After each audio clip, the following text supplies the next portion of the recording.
悩んでる体がつくて指先は凍えるほど冷たい。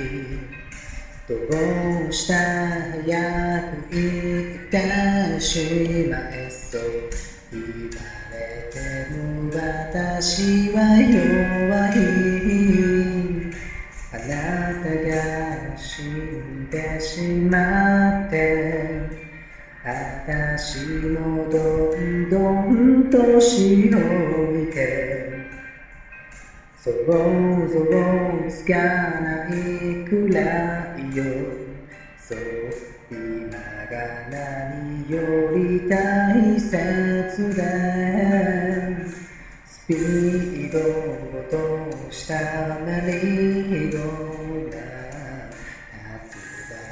た手紙が揺れる。少し背の高いあなたの耳に寄せたほど甘い良い意味に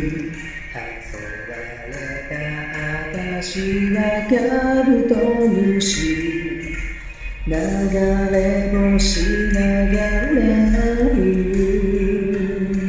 苦しい嬉しい胸の痛み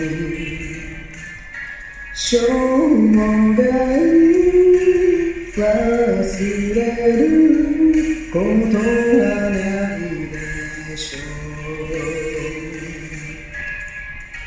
生涯忘れることはないでしょう。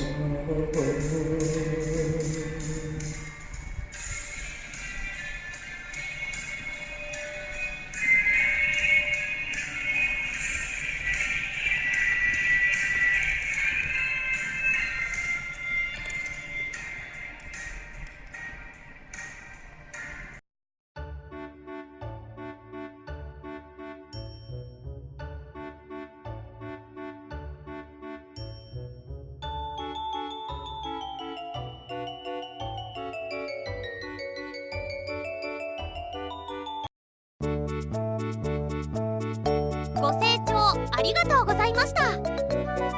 画面をタッチしてください。